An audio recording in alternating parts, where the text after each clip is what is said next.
Hi, I'm Mike Parsons, Economic Development Director, Russell County Economic Development and CVB. Not only is Russell, Kansas and Russell County a good place to visit, it's also a great place to work and stay. Travel in Kansas, Russell County is underwritten by Russell County Economic Development and by Russell County Convention and Visitors Bureau.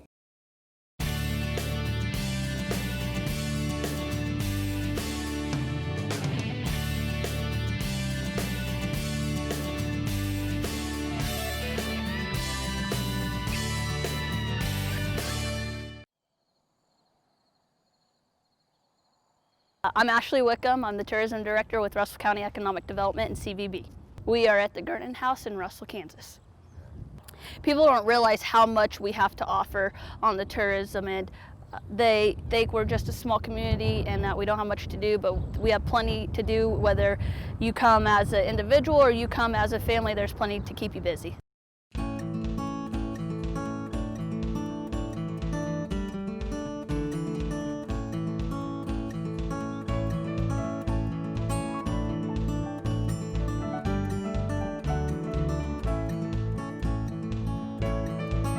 My name is Will Soul. I'm the park manager at Wilson State Park, and I've been here for about 11 years. The lake itself is 9,000 acres, so it's a good-sized lake out here in north central Kansas, and we have a lot of beach area. With all the sandstone around, it creates a lot of beaches, and the lake can be full, and most people can find a cove tucked in somewhere and just disappear for the day and enjoy just swimming with the family or fishing off by yourself. And there's not a lot of people out there that bother you because it's a good-sized lake. It's not a farm pond as some might think it was in Kansas. We've got two campgrounds, Hell Creek and Odo. In each campground or in each park, we have electric water and sewer campsites, and we have 8 cabins and multiple shelters for get-togethers and things like that. We have people from everywhere that come to Wilson, a lot in-state, and then we have a lot that come off I-70 that are traveling from Denver to Kansas City or so on from east to west, and we have a lot of people that stop in for maybe a 1-night or a 2-night stay, and a lot of times we hear the same thing as, we didn't know this was here. We didn't know this beautiful place was here. And we get a lot of, hey, next time we're coming through, we're going to stop again. And that's always good to hear too. For the last couple of years, we've been putting in, new bathrooms, and I know that doesn't sound like a lot, but it is kind of a big deal for us. I mean, I think it's good that we get to update things and make things more modern for people that are coming in and getting to know some of the wants of some of the newer clientele that we get coming in, some of the older ones that are retiring and don't camp anymore, and then the new ones that are starting to really pick it up and what they like and what they need, and we kind of adjust to that for them. We see a lot of people that have, fifth wheel campers or big campers, and then we have some that want to stay in cabins. And then, we'll have a trend of like our mountain bike riders come out and they just want a hammock and some trees to tie to, and that's good too. And, we kind of accommodate for everybody that comes out. We have about 25 miles of trail as far as bike trail here. It's a epic trail that went epic in 2012 by IMBA, the International Mountain Bike Association. They put it on their website, and we have people from different countries, different states, states that come in. We average, if they sign the book, we usually get about 2,000 to 2,500 riders that come in from different parts of the state and country, and different countries. We've had people from, New Zealand, England, clear up to Pennsylvania, and people that come this way and they drive by and say, oh, there's an epic trail, we're going to go ride it. And they do, and they usually say the same thing, we're coming back. Okay, we'll be here. So it's always good to hear that again. We get, on a calm day in Kansas, which is sometimes few and far between, but we'll have kayakers, and then every once in a while see a houseboat out enjoying, sailboats, jet skis, pontoons, a little bit of everything out there. Visitation for us last year, I want to say we were right around 160,000 just in the state park itself. We also have the Corps of Engineers, and they have 3 parks as well. And I'm not sure what the total numbers were, but ours for us was about 260,000. But we have some people that, we go to, this reservoir, and they'll come here and we're not going anywhere else. I'm like, okay, we'll take that too.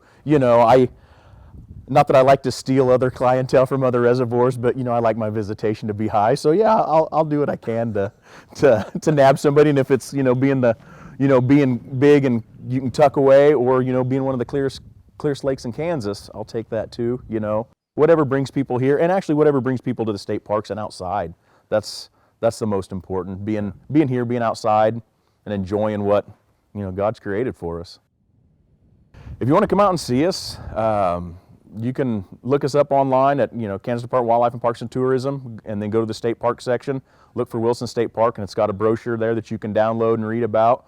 Or you can give us a call at 785-658-2465, and we'll answer any questions you got as far as camping, cabins, hiking, anything you do at the state park, we've got answers for.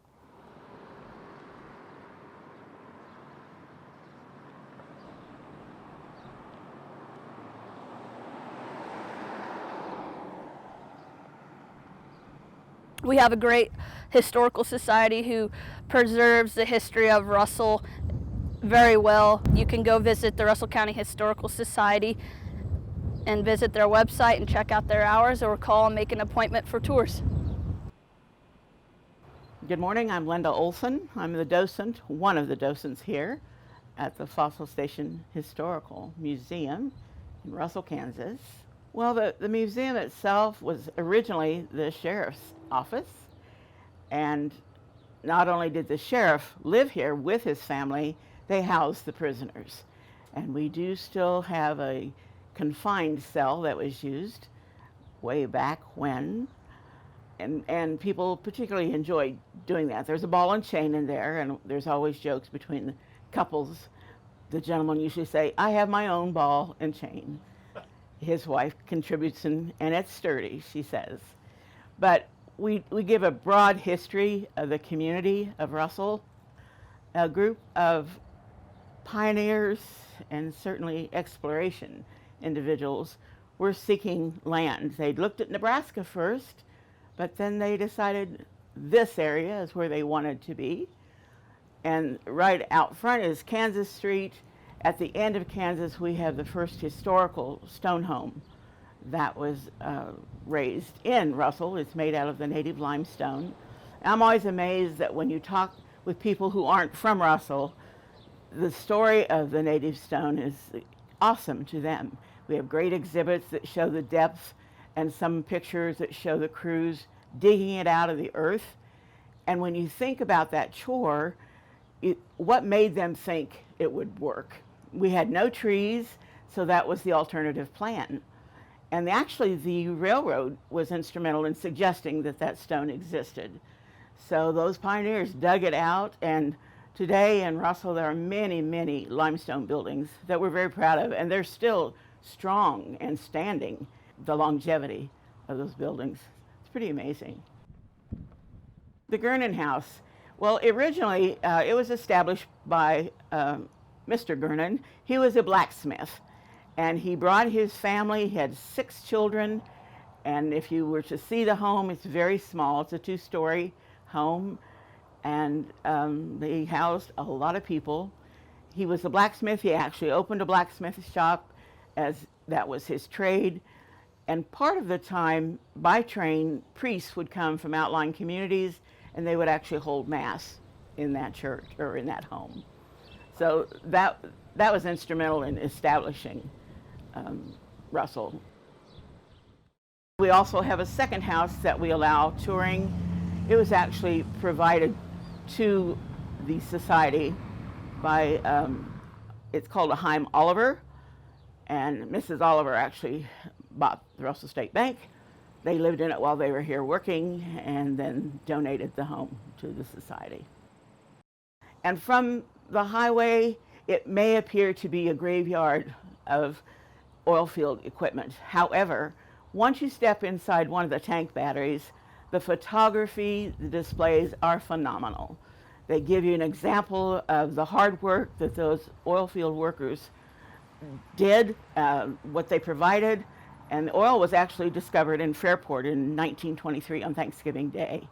So this year we've had a record attendance also, stopping by to see the exhibit. So we're very proud, and of course people can browse at their own leisure at any of our museums.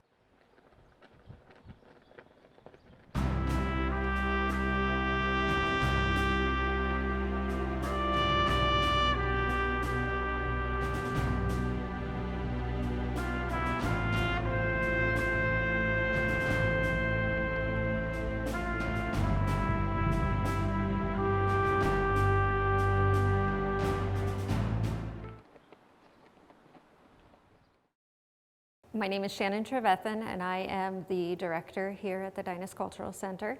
We are an art center, art gallery. We feature regional and local artists, exhibits. We have about 7 different exhibits a year. And then we also house the collection of Hubert Dynast prints, as well as regional artists and other prairie printmakers' work. Okay, so the building itself belonged to the Dynast family. It was a furniture shop and a mortuary combined. That was pretty typical for the time. It was run by Hubert's brother Luther Dynast. When Luther passed away, he left the building and Hubert's collection of work to the city on the condition that it become an art center and that it always be free to come and view Hubert's work. I love my interaction with the public. I love exposing new people to art and getting them excited about creating things and learning how things are created. Generally, I'm always looking at new artists' work. So I travel to different galleries and see what they've got on exhibit and contact artists. A lot of times artists will contact me and give me examples of their work to look at. And I just kind of see when I can fit them in the schedule and see if their work is suitable for our space. If you are interested in either events that we have going on or exhibiting your own work, there is a contact form on our website. It is DynesCulturalCenter.org. And we also have an email address, which is DynastCenter@russellcity.org. It's another way to contact me. We get tons of support from the community. Being a part of the city like we are, we get lots of support from the local government, and we are always working with the other nonprofits here in Russell. So we do a lot of stuff with Russell Main Street and the Chamber of Commerce. It's an asset for not only the people living here, but it also brings in a lot of visitors off of the interstate that are just passing through.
I'm Rosslyn Schultz here at Lucas, Kansas at the Grassroots Arts Center. I think in 1991, when we began here at the Grassroots Arts Center, We had no art, no building, no idea what grassroots or self-taught art even entailed. And now, as of 2020, we have documented 110 people across the state of Kansas and 35 to 40 people out of state of yard environments that people who have no formal training create. Our definition of grassroots art is that you have to be self-taught, no formal art degree. You usually are retirement age when you start. You create for the next 20, 30 years until you die. And so all over the state of Kansas, you'll find these little environments. And they're meant to be viewed where the person is at. So if you've built a 61-ton concrete buffalo, you're not going to pick that up and take it to an art center and exhibit it. So they're just very unique individuals, and a lot of times they use recycled material. They are faced with retirement and they say, Lordy, Lordy, I'm not gonna sit here for the next, how many years and do whatever. I've got to do something. And so then, well, I've had this pile of whatever out here. Let me see what I can do with that. And then they become everyday driven. That's their job, their new job. Other people, I would say, they either like it or they don't like it. There's not any middle ground on grassroots art. And all of ours have neighbors who are patting them on the back, and also there are people in your community who say, this is just a pile of junk. I don't want it here in our town. So they face that, but they're all pretty strong, fortitude people who just say, hey, my property, I'm doing what I want to. I think the diversity of medium is what makes it interesting. You bloom with what is presented to you. In 1907, S.P. Dinsmore started the Garden of Eden. So that brought fame to Lucas. But other people that were visiting, I'm sure were inspired by what he was doing, first the house, then the sculptures. And so they thought, well, hey, I can do something in my yard. And so that's why we had 4 other people in Lucas create, no doubt because as a direct inspiration from the city fathers allowing S.P. Dinsmore to build that, then we, the other people decided, hey, I've got my idea, I'm gonna. So then Florence Diebel, Roy Miller, and Ed Root are other ones in the 20th century who blossomed here at Lucas. But it's fascinating to me. And they're all walks of life, all occupations. There is no common denominator other than that once they get the idea, they're driven to do this. The thrill of creating something new is what keeps them going, and they live long lives. So within the last year and a half, the Grassroots Arts Center has been kind of the instigator of getting the 18-county post-rock limestone coalition going. We now have, of the 18, we have 14 counties on board. And much like the Flint Hills that the state of Kansas advertises, we are going to have the post-rock 18-county region. And so our goal is to bring people here, let them see the architecture, the quarries, the caves, identify where these are, either go on self-guided tours or else on tours, that you learn something about the schools and the people and who settled and whatnot. The state of Kansas has okayed us to get going on this, and so we're really excited because this is one-of-a-kind architecture of a region. You won't find the stone or buildings anywhere else in the world. And so it is very unique, And we're 100 years since the time, 1920 is when these structures stopped being built. So it's time to do something now, or we're going to lose more structures. So it's a big undertaking, but we're excited about it and to preserve what architecture we have. About 5 years into opening the Arts Center, we decided to do a tribute to the post-rock stonemasons here in the courtyard. And this was just to get tourists interested. They would see the fence posts, but a lot of them would come in and say, oh, those are cement. Who would put cement posts out there? And I'm like, oh, no, that's not what's out there. This is native stone. And so we knew there was a lot of education that needed to be done. And so this courtyard between the fence line, we have examples of barn architecture, 2, 3, 4 of house architecture, decorative work on these buildings that you will see.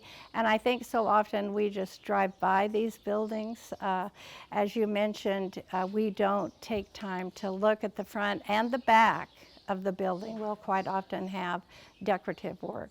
The far back wall behind me is then downtown business motifs.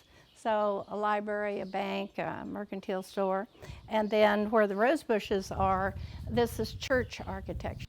So actually, we highlight, we encourage people to go, stop at a limestone church, see if somebody doesn't come across the street and say, do you want to go inside and tour it? And so we're just trying to share that history a little bit. In 2008, we had a group of about 30 people gather, and what was the number one need in Lucas was a restroom. And so that group of people said, well, it can't be ordinary because we don't have anything here that's ordinary. And so the Bowl Plaza was a combination of Art Center, and Eric Abraham and Marie Pilar were the guiding forces to make that artistic endeavor happen. And lots of volunteer hours. It's mosaic. It was 4 years before we opened, from the design concept to actually, there is a lot of work, hours and hours in the mosaic panels. It has won national award now for best public restroom, and now just recently international award for the quirkiest restroom, anyway, submitted by the state of Kansas. So they're kind of proud of it after all this. But sometimes they just come to see the public restroom. So it's been a hit. Well, you see something new every time you go, I bet. This is true. Whether you're sitting or standing, you see something. Grassrootsart.net is our website. We have a Facebook page, just Grassroots Arts Center, and we invite them to come to the Arts Center and explore all sorts of fun things, as between metal and limestone sculpture to chewing gum and pull tabs.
We do have a lot of annual events throughout the year in Russell County. If you would like a list of those events, you can call our office at 785-483-4000 or visit our new and improved website, which is www.russellcountyks.org, and go to the events tab and click on that and search what you're looking for.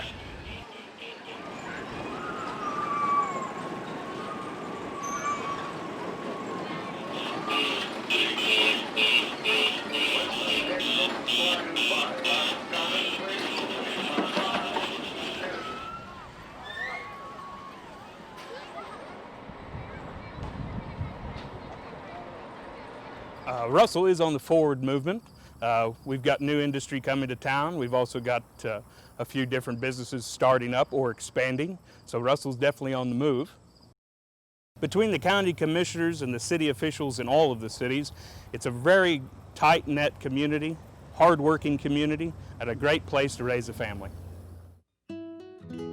We invite you to visit Russell County, whether you want to make it a weekend trip or a day trip. We're not that far, we're centrally located.